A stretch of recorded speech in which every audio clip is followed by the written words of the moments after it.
Welcome to My Old Man and Me, hosted by Pete and Bonnie Worsfold, with podcast production by Wild Hearts Creative, wildheartscreative.co.nz. This series is all about purpose and passion.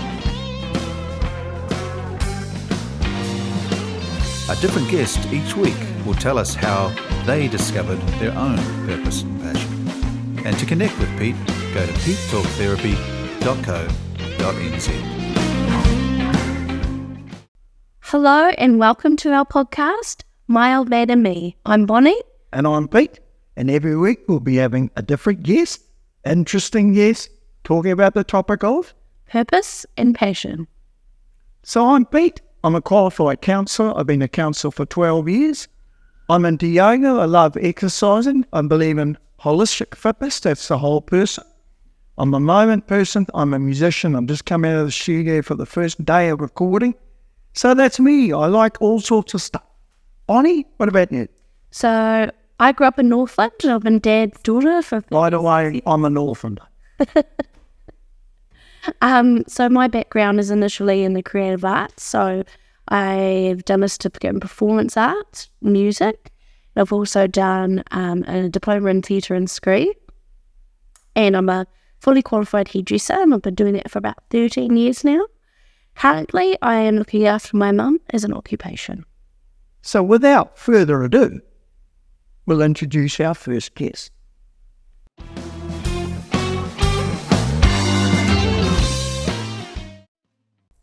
So without further ado, let's introduce our guest, Vern. Okay. Hi, Vern. How are you? Good, it's good. A little nervous, but hey. That's okay, you can be nervous. So we're going to ask you a few questions, if that's okay. Absolutely. Awesome. So I'm going to start off how are you today? I'm good. It's been a busy day, and it's raining outside, and I rushed up in the Auckland traffic to here, but I'm feeling more relaxed now. Oh, good. Yeah. Good. So describe yourself a little bit to us and our viewers. Extroverted, I'd probably say. Quite extroverted, quite positive. I like life a lot. It buzzes me out. I like people. I have a big family, Irish background. What else? I have one daughter who's 26. That's probably me in a nutshell. Always trying new things. Very cool, very cool.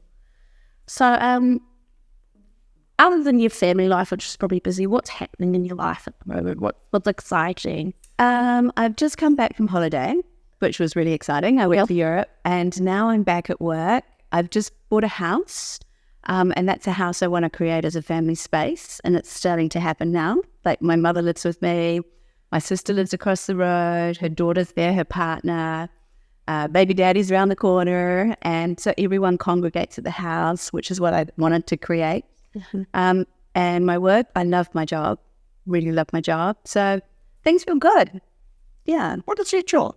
What is my job? So I am the fundraising manager for Blind Low Vision New Zealand. Well, NZ, I should say, got to get the branding right.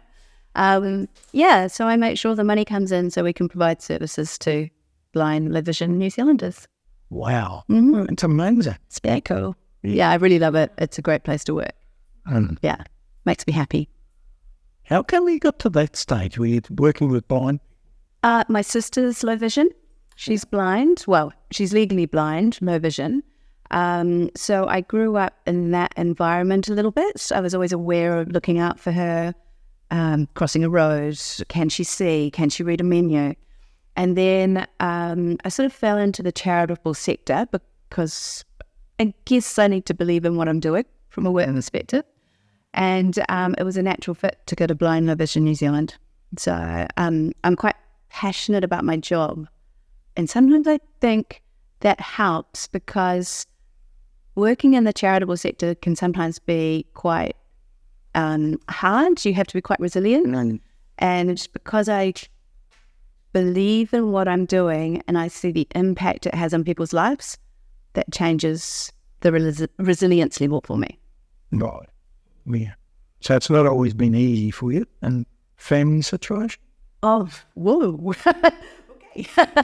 I would say that. I definitely grew up in a family that was quite eclectic, to say the least. Sounds good. Yeah, it was good and bad. It had its moments, but it was certainly eclectic.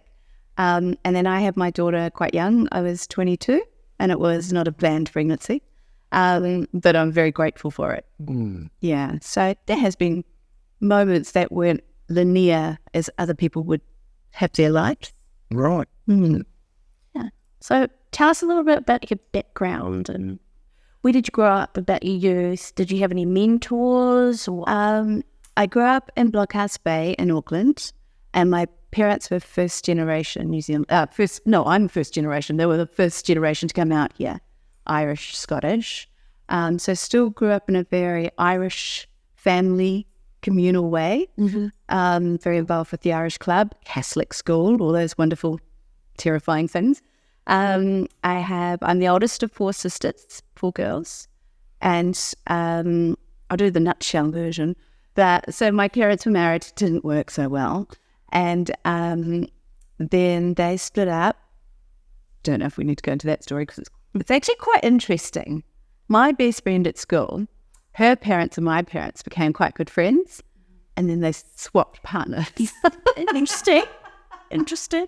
But then they went through different marriages, further marriages, and so quite, as I say, eclectic, big family, lots of noise and emotions and talking and drama, and then I left quite early at 17. I went on a plane to the UK, and then I stayed there for a few years and came home to start my degree, and I got pregnant with my daughter, and then I was a single mum, but I still studied whilst working, and kind of the rest is history. I just wanted to make sure she was safe, I was safe, that we had everything we needed.